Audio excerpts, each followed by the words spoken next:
Lafiny politika tsy mbola hita mazavatra eto aloha ny mahakasika ny dinan'ny fandraisana andraikitra eo amin'ny fahefana-panao tanteraka sy ny fahefana-panao lalàna. Ny fisian'ny fiaraha-midinika eo amin'ireo hery-velona samihafa eto amin'ny firenena ihany nefa hoy ny Dr Joseph Ndriamiarsoa no ahafana mametraka ny fitoniana maharitra sady mahomby eto amin'ny firenena. Tsy ampy ahafana mahazo ny fitoniana maharitra ny fifidianana sy ny fifanarahana eo amin'ny fahefana-panatanteraka sy ny anteny miram-pirenena. Hoy ny minisitra teo aloha ny Dr Joseph Ndriamiarsoa. Ilaina hoy izy ny fisian'ny dinika eo amin'ny hery-velona rehetra tao amin'ny firenena ahatongavana ny fifanarahana politika iraisana.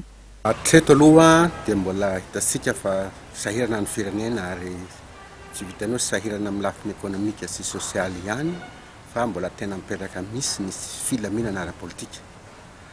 Ny ezaka ataon'ny fitondrana amin'izao fotoan'izao aloha misy ihany fa everiko hoe sy dia tena ahafahasika mametraka ny filaminana maharitra eto.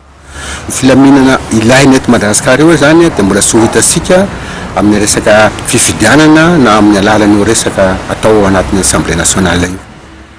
Ny antony dia sotra satria le fifidianana atao teto amintsika dia tsy fifidianana tena manana le fente démocratique ahafahana mametraka le équilibre du pouvoir na ahafahana mitady le filaminana ao anatin'ny Assemblée nationale na aty ivelan'ny Assemblée nationale. Tasika ny fifidianana teo fa fitopolo isanjaton'ny mponina sy ny fity manahirana be zany amina resaka démocratie. Hitasika fa ao anatin'ny Assemblée nationale tsy dia misy majorité mivaingana tsara. Tsy vitanao sisy majorité fa mivadibadiky le atao sitio géométrie variable ka sy anatina zahary ohatran'izany no tadiavana filaminana maharitra.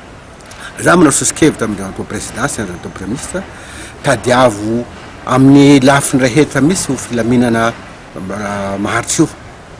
Dikan'izay dia ny hoe azika atao tsara ny mampiasa Assemblée nationale io, azika atao tsara ihany koa ny mampiasa reny fifidianana atao reny fa sy reny ihany fa tsy afana makany amin'ny filaminana maharitra reny fa sy maintsy izaresika koa ny lafiny politika amin'ny ankapobeny na ireo mpanao politika aty ivelany. Atao politika tiako resahana amin'izany na ireo force vive rehetra misy aty ivelany na koa amin'ny lafiny économique sy social misy fijery malalaka be zany tokony ataon'ny filohan'ny république sy ny premier ministre mba ahafahasika mametraka le filaminana maharitra atao eto. Fa raha hiatehitra fotsiny izy amin'ny resaka na pacte de stabilité io dia veriko hoe tsy mbola hahitasika filaminana tena maharitra zany. Dialogue zay ihany ny tena fototra ahafahana mametraka ny filaminana maharitra. Zay ny fotony démocratie nge tsy maintsy misy resaka ifanaovana. Dialogue, misy concertation sy maintsy atao, misy fifandresen-dahatra atao amin'ny lafiny ara-politika. Azadino fa ny filohan'ny république marina fa voafidy izy, manana légitimité izy fa raha ny zavatra misy amin'izao fotoana izao tsy ampy zay, tsy ampy zany. Adirandrindra moa ny légitimité anany amin'izao fotoana izao fa moka manahirana ihany mieritreritra azy. Fa tsy maintsy mila izy zany hery hafa na légitimité hafa ahafahany mitarika ny ezaka atao any amin'ny ametrahana filaminana maharitra eto. Na ny filoham-pirenena na ny gouvernemanta dia tokony miasa amin'izay fanokafana ny ady-hevitra eto amin'ny firenena izay, hoy Dr Joseph Ndriamiarsoa. Maloma tsy fandriam-pahalemana sy ny zava-nitranga tany Ankazo aby Fort Dauphin ary tao Betroka tokony hitalina isika malagasy ho Dr Ndriamiarsoa ary tokony hitady vahaolana aingana amin'ny tsy fandriam-pahalemana.